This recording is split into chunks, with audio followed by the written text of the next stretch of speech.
Hi everyone. So today for our virtual tabling, we're going to talk about incorporating traditional foods into your day. And when I talk about traditional foods, I'm signifying more so foods that were here previous to colonization. So foods that native people had access to before Europeans arrived. And often, native people lived long and healthy lives. This was often good, right? It was really high in a lot of plants and plant-based foods and lean protein sources from wild game, fish, shellfish, and not a lot of the additives that we see in our foods today. So going back to the traditional ways of eating is a great way to prevent and manage chronic health conditions.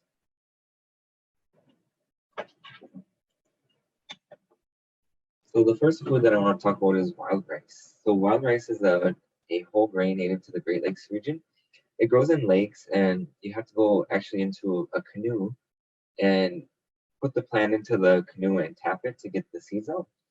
And then there's a whole process of taking the husk off of the rice and parching it. And it's a really intensive process to get wild rice to how you can buy it in the store.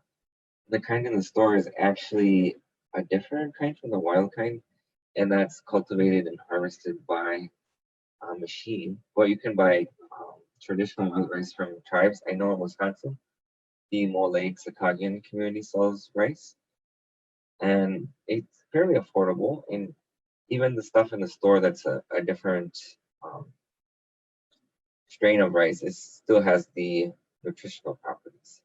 So it's super high in fiber, and that can help prevent colon cancer, high cholesterol, and it actually has 1.8 grams per servings. It contains all 9 essential amino acids, so it's considered a whole protein. And it contains many essential minerals. It's a 57 on the glycemic index, compared to a 73 for white rice and a 68 for brown rice. So wild rice will make your sugar spike less than white rice and less than brown rice. And studies have shown that wild rice actually helps control blood sugar. So increasing whole grain consumption lowers your risk of getting heart disease, and wild rice can definitely be included in this method of prevention. So it is sometimes hard to get a hold of. I know most grocery stores sell it, but the stuff that comes from native communities is sometimes hard to get a hold of. I know some tribes offer a certain amount free to tribal members, so it's something to check into. And you can actually purchase a ricing license, and there are certain public lakes that you can harvest wild rice on. So that's also something to check into if you're trying to get a hold of some real good wild rice. So next is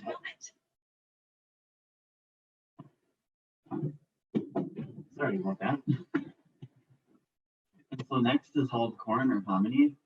So what hulled corn is it's regular corn that goes through a nixtamalization process, which releases more of the nutrients. And basically, this is when you place the corn in lye in order to take off the hull or the outer shell of the corn. It's very high in fiber, which helps us to control our cholesterol, and it also helps to maintain our gut health with rectal cancer. Home corn is very low on the glycemic index compared to regular sweet corn, so as you can see, it's about a 41 on the glycemic index, where regular sweet corn is about 52. And up in Oneida at the Juhankla farm, they actually do the nixtamalization process, and they'll sell traditional hard corn or traditional hulled corn. So winter squash is another great traditional food that is considered a superfood by some people. And it is a little higher on the glycemic index because they tend to have a certain sweetness in them. And these squash varieties include a sugar pumpkin, which sugar pumpkin is the canned pumpkin that you see in the store. Green acorn squashes, spaghetti squashes, butternut squashes are my favorite. A kabocha is a Japanese squash. Gourds can actually be eaten as well, baked if you cut them open and bake them, and carnival squash. And the blue Hubbard. I've never had a blue Hubbard or a golden Hubbard. And so they're very high in potassium that help control blood pressure, and super high in antioxidants, including vitamin A and other carotenoids. And carotenoids are what are in carrots, and that's kind of an orange antioxidant, and it's really good at preventing cancer. And it's important to not put too much sugar when cooking your winter squash, so try and use maybe a maple syrup, and then add some spice in there, like some nutmeg, allspice, and cinnamon, so you don't have to use so much sweetener when, so you can get all the health benefits from the winter squash. And so in addition to winter squash, there's also summer squash. So summer squash are very much lower on the glycemic index, similar to a lot of leafy green vegetables such as broccoli or different kinds of greens. So it's great for diabetes management as well as preventing type 2 diabetes and prediabetes. And just like the other just like winter squashes, it's also super rich in vitamins and minerals and different antioxidants such as beta carotene and vitamin A. And so summer squashes, like you might see green and yellow zucchini as well as just yellow squash, and they're pretty easy to cook. You can just saute them on their own. They have a pretty mild flavor. Or else, what I've seen a lot of people doing is making noodles out of them, and so you put them in a spiralizer, or you can even just cut them into thin strips, just saute them in a little bit of oil, and then you have sort of like a noodle. Yeah. Zoodles. And I would just invest in a spiralizer. They're like $5 to $9, because if you buy the zoodles prepared in the store, they're really super expensive. And you can buy it like a pack of zucchini or summer squash for like what, $3? Yeah. For $3, and then you can just spiralize them on your home. So it's a way more economic way than buying the zoodles or the squash noodles in the store. So that's one thing to keep in mind. So another great food, traditional food to incorporate into your diet is wild caught fish. So a common one in the Great Lakes area is walleye, and it has 0.21 grams of saturated fat and 73 grams of cholesterol. These are very low. You want to prevent heart disease by eating lower amounts of saturated fat, and 0.21 is not a lot at all. And you can pan fry it in some olive oil. You want to do a healthy monounsaturated fat, so like some olive oil or sunflower oil. And you can also bake it. Baking walleye is really good. And there's a method where you can kind of roll it in egg and use some breadcrumbs or like a cornmeal or cornflakes, and then bake it, and it tastes just like fried walleye. You can actually post that recipe for you if you want. And trout is another great wild caught fish. It's 0.51 grams of saturated fat, very low, and 51 grams of cholesterol, which is very low. And you can buy trout in the store, and you can also buy walleye in the store.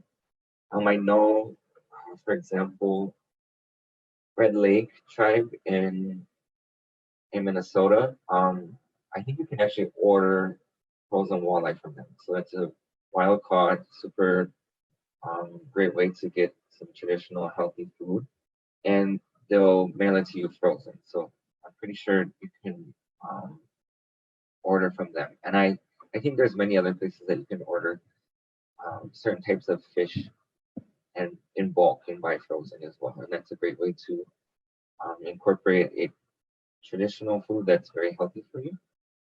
And additionally, these are available in the store too. So you can cook any kind of lake or freshwater fish or even saltwater fish are really great for you, and you should be eating fish or try to eat fish twice a week. In addition to wild fish, there's also plenty of wild game that you can choose from. Just for a reference, the chicken is about 5 grams of saturated fat and 123 milligrams of cholesterol. Use a little bit higher at 7 grams, but with 60 milligrams of cholesterol, and that's for the kind of chuck. And then pork is at 10 grams of saturated fat and 171 milligrams of cholesterol. But then if you look at different kinds of wild games, such as rabbit, turkey, duck, venison, they're only at about like the highest that they'll go is about 1 gram of saturated fat, and they won't even break 100 milligrams of cholesterol. And so these are very, very good alternatives to our regular chicken and pork because they're very low in saturated fat, they're very low in cholesterol, and so we're not taking in all of that, all of those fats and all those cholesterols that are potentially harmful for our health.